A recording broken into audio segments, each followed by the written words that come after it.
Hi friends, ಎಲ್ಲರಿಗೂ ನಮಸ್ಕಾರ. ಇವತ್ತಿನ ಈ ಒಂದು ಸೆಷನಲ್ಲಿ ಫಿಸಿಕ್ಸ್ ಈ ವಿಷಯದಲ್ಲಿನ ಒಂದು ಕರೆಂಟ್ ಎಲೆಕ್ಟ್ರಿಸಿಟಿ ಎಂಬ ಚಾಪ್ಟರ್ ಬಗ್ಗೆ ಇಲ್ಲಿ ಡಿಸ್ಕಸ್ ಮಾಡೋಣ. ಫ್ರೆಂಡ್ಸ್, ಈ ಒಂದು ಕರೆಂಟ್ ಎಲೆಕ್ಟ್ರಿಸಿಟಿ ನೋಡಿ, ಕರೆಂಟ್ ಎಲೆಕ್ಟ್ರಿಸಿಟಿ ಅದು ಒಂದು ಬಹುಮುಖ್ಯವಾದಂಥ ಒಂದು ಚಾಪ್ಟರ್ ಆಗಿದ್ದು, ಸೊ ಈ ಒಂದು ಚಾಪ್ಟರ್ ಮೇಲೆ ಅಟ್ಲೀಸ್ಟ್ 1 or 2 ಕ್ವಶನ್ಸು ನಿಮ್ಮದು ಒಂದು ಪ್ರತಿ ಎಕ್ಸಾಮಲ್ಲಿ ಇದ್ದೇ ಇರುತ್ತೆ. ಓಕೆನಾ? ಸೊ ಈಗ ಮೇನ್ಲಿ ಈ ಒಂದು ಲ್ಯಾಂಡ್ ಸರ್ವೇಯರ್ ಎಕ್ಸಾಮ್ಗಳಲ್ಲಿ ಈ ಫಿಸಿಕ್ಸ್ ಅನ್ನೋ ಒಂದು ವಿಷಯ 20% ಒಂದು ಮಹತ್ವದ ಪಾತ್ರವನ್ನು ವಹಿಸ್ತದೆ. ಅದರಲ್ಲೇ ಈ ಕರೆಂಟ್ ಎಲೆಕ್ಟ್ರಿಸಿಟಿ ಎಂಬುದು ಒಂದು ಬಹುಮುಖ್ಯವಾದ ಚಾಪ್ಟರ್. ಈಗ ನೋಡಿ, ಈಗ ಸಿಲೆಬಸ್ ನೋಡಬೇಕಾದ್ರೆ ನೀವು ಇಲ್ಲಿ ವೀಕ್ಷಿಸ್ಬೋದು. ಫಿಸಿಕ್ಸ್ ನೋಡಿ 20% ಇದೆ. ಓಕೆನಾ? ಸೊ ಅದರಲ್ಲೇ ಇಲೆಕ್ಟ್ರಿಸಿಟಿ 2ನೇ ಚಾಪ್ಟರ್ ಇದೆ ನೋಡಿ. ಅದರಲ್ಲಿ ಎಲ್ಲ units, practical units of electricity, effects, electric fuse ಮತ್ತು ಸೋರ್ಸಸ್ ಆಫ್ ಎಲೆಕ್ಟ್ರಿಸಿಟಿ. ಓಕೆನಾ? ಸೊ ಇದ್ರ ಮೇಲೆ ಇಲ್ಲಿ ಕ್ವಶನ್ಸ್ಗಳನ್ನು ಕೇಳಲಾಗುತ್ತೆ. So let's go to first question. Friends, first question ನೋಡಿ, charge on 1 electron is. Charge on 1 electron is 1 electron ನೋಡಿ, 1 electron ಇದೆ. ಓಕೆನಾ? ಸೊ ಈ ಒಂದು 1 electron ಮೇಲೆ ಎಷ್ಟಿರುತ್ತೆ ಚಾರ್ಜು? ಚಾರ್ಜ್ ಎಷ್ಟಿರುತ್ತಪ್ಪ ಅಂದ್ರೆ -1.6 × 10⁻⁻⁹ ಕುಲಂಬ್. ಸಿ ಅಂದರೆ ಏನು? ಕುಲಂಬ. ಓಕೆನಾ? ಕುಲಂಬ್. ಈ ಕುಲಂಬ್ ಅನ್ನೋದು it's A unit of charge. ನೆನಪಿರಲಿ, ಚಾರ್ಜ್. ಕರೆಂಟ್ ಅಂದರೆ ಏನಪ್ಪ? ಸಿಂಪಲ್ಲಾಗಿ ಕರೆಂಟ್ ಅಂದರೆ it's a flow of electrons. Flow of electrons. Flow of electrons ಅಂದ್ರೆ ಕರೆಂಟ್. ಈಗ ಇಲೆಕ್ಟ್ರಾನ್ಸ್ ಈ ಥರ ಫ್ಲೋ ಆದ್ರೆ ಇದೊಂದು ಕರೆಂಟ್ ಅಂತಾರೆ ಒಟ್ಟಿಗೆ ಎಲ್ಲ. ಓಕೆನಾ? ಸಿಂಪಲ್ಲಾಗಿ ಹೇಳ್ಬೇಕಂದ್ರೆ. ಸೊ ಇಲ್ಲಿ -1.6 × 10⁻⁻⁹ ಕುಲಂಬ. ಓಕೆನಾ? Next question. 2ನೇ ಕ್ವಶನ್ ನೋಡ್ಬೋದು. The current flow in conductor is due to. Friends, ಈಗಾಗಲೇ ನಿಮಗೆ ಹೇಳಿದೆ ನಾನು, ಕರೆಂಟ್ ಅಂದರೆ ಏನು? It is a flow of electrons, especially it is a flow of free electrons.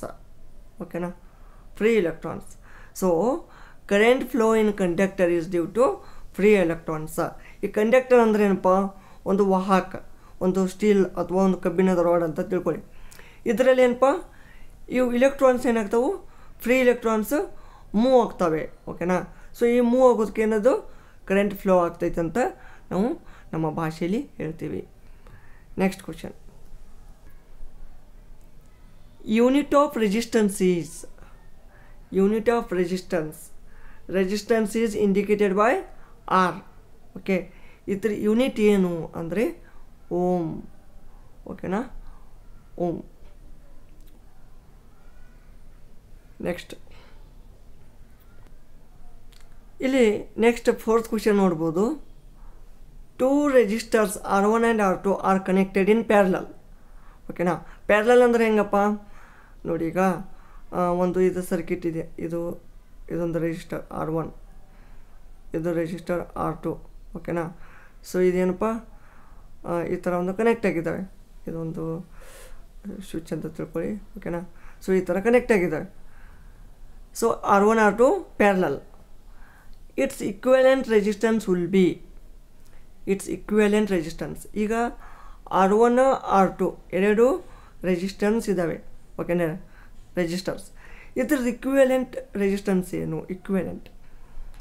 Equivalent ಏನಪ್ಪ ಅಂದರೆ ಅದು ಆ್ಯಕ್ಚುಲಿ, ಸೊ ಇದೇನು ಬರುತ್ತಪ್ಪ, R1 × R2/R1 + R2 ಬರುತ್ತೆ. ಓಕೆನಾ?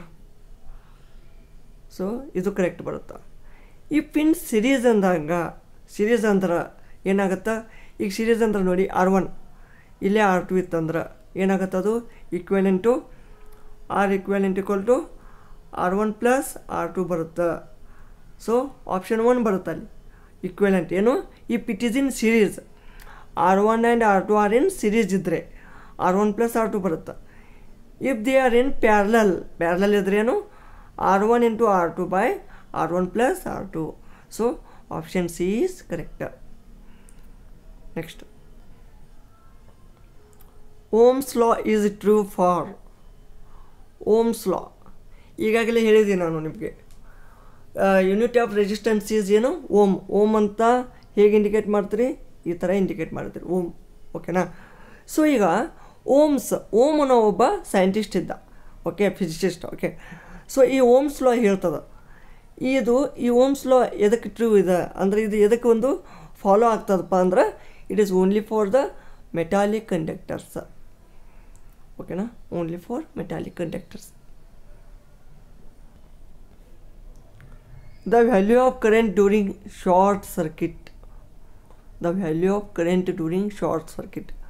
ಫ್ರೆಂಡ್ಸ್, ನೀವು ಶಾರ್ಟ್ ಸರ್ಕಿಟ್ ಅಂತ ನೀವು ಕೇಳಿರ್ಬೋದು. ಓಕೆನಾ? ಸೊ ಈ ಒಂದು ಶಾರ್ಟ್ ಸರ್ಕಿಟ್ ಆದ ಒಂದು ಸಂದರ್ಭದಲ್ಲಿ ಒಂದು ಕರೆಂಟ್ ವ್ಯಾಲ್ಯೂ ಎಷ್ಟಿರ್ತದೆ ಅಂದರೆ ಜೀರೋ ಇರ್ತದೆ. Next, the amount of electric charge on one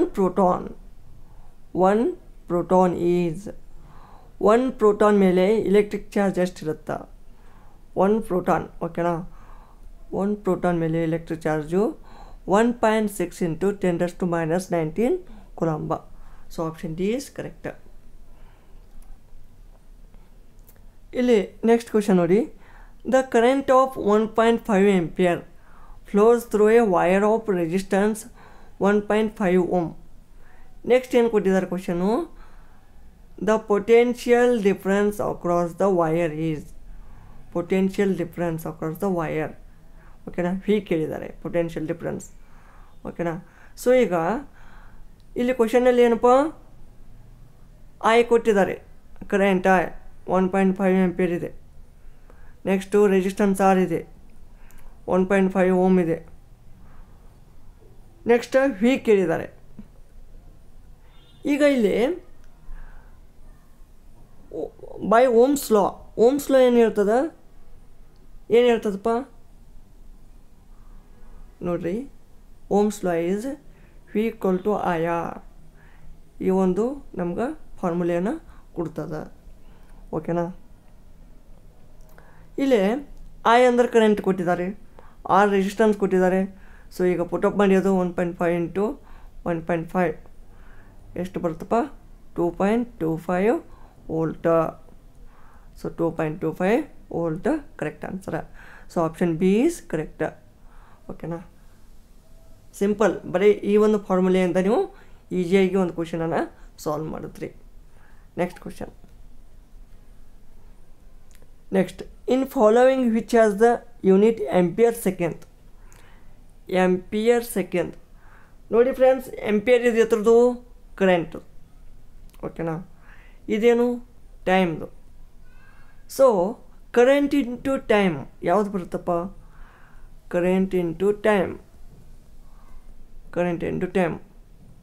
ಅಂದರೆ ಅದು electrical energy. Okay na? Electrical energy is the correct. Next, silicon is the silicon Si. Silicon ಏನಪ್ಪ ಇದು? Silicon it is a semiconductor. Friends, conductor, insulator, semiconductor ನಿಮಗೆ ಇವೆಲ್ಲ ಗೊತ್ತಿರಬೇಕು. Conductor ಅಂದ್ರೆ ಏನು? ಇಲ್ಲಿ ಈ ಒಂದು ಕಂಡಕ್ಟರ್ ಅಲ್ಲಿ ವಾಹಕ ಅಂದ್ರೆ ಏನು? ಈ ಒಂದು ಕಂಡಕ್ಟರ್ ಅಲ್ಲಿ ಫಾರ್ ಎಕ್ಸಾಂಪಲ್ ಸ್ಟೀಲ್, ಇದರಲ್ಲಿ ಏನು ಕರೆಂಟ್ ಫ್ಲೋ ಆಗ್ತದ. It's able to flow of electrons, ಅಥವಾ ಇಲ್ಲಿ ಕರೆಂಟ್ ಫ್ಲೋ ಆಗ್ತತಿ ಕಂಡಕ್ಟರ್ ಅಲ್ಲಿ. ಅಂಡ್ ಇನ್ಸುಲೇಟರ್ ಅಲ್ಲಿ there is no flow of current. Insulator ಅಲ್ಲಿ ಕರೆಂಟ್ ಫ್ಲೋ ಆಗಲ್ಲ. ಫಾರ್ ಎಕ್ಸಾಂಪಲ್ ವುಡ್, ಓಕೆನಾ? ವುಡ್ ಇದು ನಿರ್ವಾಹಕ, ಕರೆಂಟನ್ನು ಫ್ಲೋ ಮಾಡೋಂಗಿಲ್ಲ. Next semiconductor. Semiconductor means may be or may not be, either or ಅನ್ನಂಗೆ. ಓಕೆನಾ? Either or. ಈ ಒಂದು ಸೆಮಿಕಂಡಕ್ಟರಲ್ಲಿ ಒಂದು ಸ್ವಲ್ಪ ಆಗುತ್ತೆ, ಒಂದು ಸ್ವಲ್ಪ ಆಗಂಗಿಲ್ಲ ಅನ್ನಂಗೆ. ಓಕೆನಾ? ಸೆಮಿ ಅಂದರೆ ಎರಡೂ ಕಡೆ it's either conductor or insulator. Semiconductor ಅಂದ್ರೆ simple, semiconductor is either conductor or insulator. So ಇದಕ್ಕೆ ಫಾರ್ ಎಕ್ಸಾಂಪಲ್ ಹೇಳ್ಬೇಕಂದ್ರೆ ಸಿಲಿಕಾನ್ ಈಸ್ ದ ಬೆಸ್ಟ್ ಏನು ಒಂದು ಉದಾಹರಣೆ. ನಿಮಗೆ ಗೊತ್ತಿರ್ಬೋದು ಫ್ರೆಂಡ್ಸ್, ಇಲೆಕ್ಟ್ರಾನಿಕ್ಸ್ ಗ್ಯಾಜೆಟ್ಸ್ಗಳಲ್ಲಿ ಫಾರ್ ಎಕ್ಸಾಂಪಲ್ ಆಗಿ ಈಗ ಮೊಬೈಲ್ ಡಿವೈಸು, ಲ್ಯಾಪ್ಟಾಪ್ಸು, ಓಕೆನಾ. ಸೊ ಇನ್ನಿತರ ಒಂದು ಇಲೆಕ್ಟ್ರಾನಿಕ್ಸ್ ಗ್ಯಾಜೆಟ್ಸ್ ಏನಿರ್ತಾವಲ್ಲ ಅದರಲ್ಲಿ ಸೆಮಿ ಕಂಡಕ್ಟರ್ಗಳನ್ನು ತುಂಬ ಯೂಸ್ ಮಾಡ್ತಾರೆ, ಓಕೆನಾ. ಸಿಲಿಕಾನ್ ಇದೊಂದು ಮಹತ್ವದ ಒಂದು ಏನಾಯ್ತಪ್ಪ ಸೆಮಿ ಕಂಡಕ್ಟರ್ ಆಯಿತು. ಬಟ್ ಇದನ್ನು ಬಿಟ್ಟರೆ ಸೆಮಿ ಕಂಡಕ್ಟರ್ ಇನ್ನೂ ಏನೇನಪ್ಪ ಅಂತಂತ ನನಗೆ ಕಾಮೆಂಟ್ ಸೆಕ್ಷನಲ್ಲಿ ತಿಳಿಸಿ. ಇನ್ನೂ ತುಂಬ ಇದ್ದಾವೆ semi conductors. Next, the unit of electric charge is.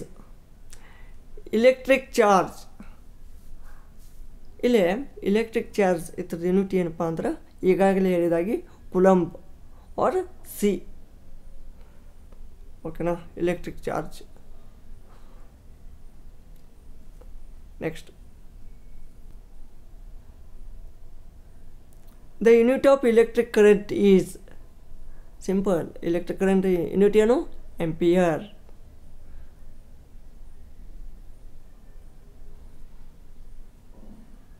Which physical quantity has unit kilowatt hour. Kilowatt hour friends ನೋಡಿ, ಕಿಲೋ ಅಂದರೆ ಮಾಸ್ ಬತ್ತು. Next into watt. ವ್ಯಾಟ್ದೇನು? ವ್ಯಾಟ್ ಅಂದರೆ ಏನು? ವ್ಯಾಟ್ ಪವರ್ ಬರುತ್ತೆ ಮತ್ತು ಇಂಟು ಟೈಮ್ ಬರುತ್ತೆ, ಓಕೆನಾ. ಕಿಲೋ ವ್ಯಾಟ್ ಅವರ್ ಅಂದರೆ ಇಲ್ಲಿ ಕರೆಕ್ಟ್ ಆನ್ಸರ್ ಏನು ಬರುತ್ತೆ? ಕರೆಕ್ಟ್ ಆನ್ಸರ್ ಇಲ್ಲಿ ಎನರ್ಜಿ ಬರುತ್ತೆ, ಓಕೆನಾ. ನೋಡಿ, kilo mass, watt power, hour time, ಓಕೆನಾ. ಎಷ್ಟು ಕೆಲಸ ಅಂದರೆ ಎಷ್ಟು ಕಿಲೋ, ಎಷ್ಟು ಕೆ ಜಿ ಅಥವಾ ಎಷ್ಟು ಒಂದು ಅಮೌಂಟು, ಎಷ್ಟು ಒಂದು ಪವರಲ್ಲಿ, ಎಷ್ಟು ಒಂದು ಟೈಮಲ್ಲಿ ಕೆಲಸ ಆಯಿತು ಅಂದರೆ ಅದು ಎನರ್ಜಿ ಅಂತ ಅರ್ಥ, ಓಕೆನಾ. ಎನರ್ಜಿದೇನು kilo watt hour.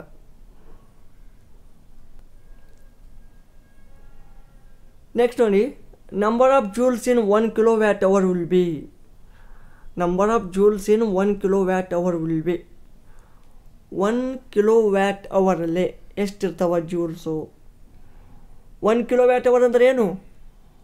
1 kilowatt hour ನೋಡಿ, ಈಗಾಗಲೇ ಹೇಳಿದ್ದೀನಿ 1 kilowatt hour ಅಂದರೆ ಏನು? ಇಟ್ಸ್ ಎ ಎನರ್ಜಿ, ಓಕೆನಾ. Energy is also measured in terms of the Jules. ಸಿಂಪಲ್ಲಾಗಿ ಈ 1 kilowatt hour ಬರೀದೇ ಜೂಲ್ಸ್ ಅಂತ ನೀವು ಬರೀತೀರಿ. ಬಟ್ 1 kilowatt hour ಅಂದರೆ 3.6 × 10⁶ ಜೂಲ್ಸ್, ಓಕೆನಾ. ಆರ್ ನೀವು ಇದೇನು ಅನ್ಬೋದು, 1 ಜೂಲ್ ಅಂದರೆ 1/3.6 × 10⁶ kilowatt hour ಅಂತಲೂ ಹೇಳ್ಬೋದು, ಓಕೆನಾ. ಸೊ 1 kilowatt hour ಅಂದರೆ 3.6 × 10⁶ ಜೂಲ್ಸ್.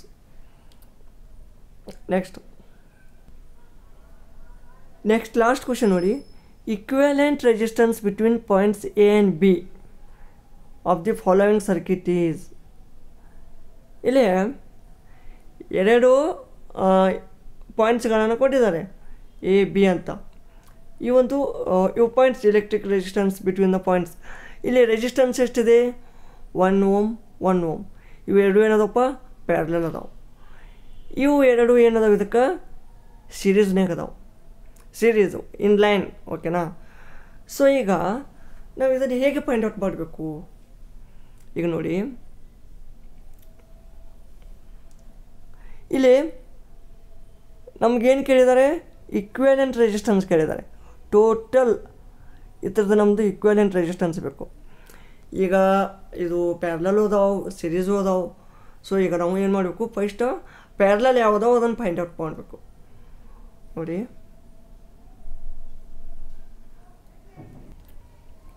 ಫ್ರೆಂಡ್ಸ್ ಇಲ್ಲಿ 1 ohm 1 ohm ಇವು ಪ್ಯಾರಲಲ್ ಅದಾವೆ. ಪ್ಯಾರಲಲ್ ಅಂದರೆ ಏನು? ಪ್ಯಾರಲಲ್ದು ಇಕ್ವಿವೆಲೆಂಟ್ ರೆಸಿಸ್ಟೆನ್ಸ್ ಏನು ಬರ್ತದೆ? ಪ್ಯಾರಲಲ್ದು R1, ಇದು R1 ಅಂತ ತಿಳ್ಕೊಳ್ಳಿ. R1 ಇದು R2 ಇದು R3, ಓಕೆನಾ. ಸೊ ಇಲ್ಲಿ R1 into R2 by R1 plus R2 ಓಕೆನಾ. ಅಂದರೆ R1 R2 ಎರಡು ಸೇಮ್ ಅದ 1 into 1 divided by 1 plus 1 then we got 1/2 ಓಕೆನಾ. ಸೊ ಈಗ ಇದು 1/2 ಸಿಕ್ತು. ಇದು ಟೋಟಲ್ದು ನಮ್ಮದು ಈ ಟೋಟಲ್ R1 R2ದು ಈಕ್ವಲೆಂಟು 1/2 ಸಿಕ್ತು ಆರ್ 0.5 ಅಂತ ಸಿಕ್ತು. ಸೊ ಈ ಈಕ್ವಲೆಂಟು ಇದ್ರದ್ದು ಇವೆರಡು ಸಿರೀಸ್ನಲ್ಲಿದ್ದಾವೆ. ಸಿರೀಸ್ ಅಂದ್ರೇನು ಏನು ಬರುತ್ತಪ್ಪ ನೋಡಿ, ಸಿರೀಸ್ ಇದ್ದರೆ ಟೋಟಲ್ ಈಕ್ವಲೆಂಟ್ ಏನು ಬರುತ್ತಾ ಇದ್ರದ್ದು ಈ ಪ್ಯಾರಲಲ್ದು R ಪ್ಯಾರಲಲ್ ಇದ್ದದ್ದು ಪ್ಲಸ್ R3 ಓಕೆನಾ. ಎಷ್ಟು ಹೊತ್ತು ಇದು 1/2 ಆರ್ 0.5 ಇದು 0.5 ಇದು 0.5 ಎಷ್ಟು 1. So here 1 ohm is correct. ಏನು ಬರ್ತಪ್ಪ correct 1 ohm is the correct answer, option C. Friends, ಇದಿಷ್ಟು ಈ ಒಂದು ಫಿಸಿಕ್ಸ್ ವಿಷಯದ ಒಂದು ಕರೆಂಟ್ ಎಲೆಕ್ಟ್ರಿಸಿಟಿ ಮೇಲಿನ ಕ್ವಶನ್ಸ್ಗಳಾಗಿದ್ದು. ಮುಂದಿನ ಸೆಷನ್ನಲ್ಲಿ ಇನ್ನಷ್ಟು ಡಿಸ್ಕಸ್ ಮಾಡೋಣ. ಇದು ಜಸ್ಟ್ ನಾನು ಕೆಲವೊಂದು ಮೇಲಿಂದ ಒಂದು ಸ್ವಲ್ಪ ಬೇಸಿಕ್ಸ್ ಹೇಳಿದ್ದೀನಿ. ನೆಕ್ಸ್ಟ್ ಇನ್ನೊಂದು ಸೆಷನಲ್ಲಿ ಅವು ಕರೆಂಟ್ ಎಲೆಕ್ಟ್ರಿಸಿಟಿ ಒಂದು ಚಾಪ್ಟರಲ್ಲಿನ ಒಂದು ಎಲೆಕ್ಟ್ರಿಕ್ ಫ್ಯೂಸ್ ಬರುತ್ತೆ ಓಕೆನಾ. ಸೊ ಮತ್ತು ಅದ್ರದ್ದು ಒಂದೊಂದು ಕೆಲವೊಂದು ಲಾಸ್ಗಳಿದ್ದಾವೆ, ಅವುಗಳನ್ನೆಲ್ಲ ಮುಂದಿನ ಒಂದು ಸೆಷನಲ್ಲಿ ಸಾಲ್ವ್ ಮಾಡೋಣ. ವಿಡಿಯೋ ಇಷ್ಟವಾದಲ್ಲಿ ಲೈಕ್ ಮಾಡಿ, ಕಾಮೆಂಟ್ ಮಾಡಿ. ಏನಾದರೂ ಚೇಂಜಸ್ ಬೇಕಾದರೆ, ಏನಾದರೂ ಮಿಸ್ಟೇಕ್ಸ್ ಆಗಿದ್ದರೆ ದಯವಿಟ್ಟು ಒಂದು ನಿಮ್ಮ ಕಾಮೆಂಟ್ ಸೆಕ್ಷನಲ್ಲಿ ತಿಳಿಸಿ. ಧನ್ಯವಾದಗಳು.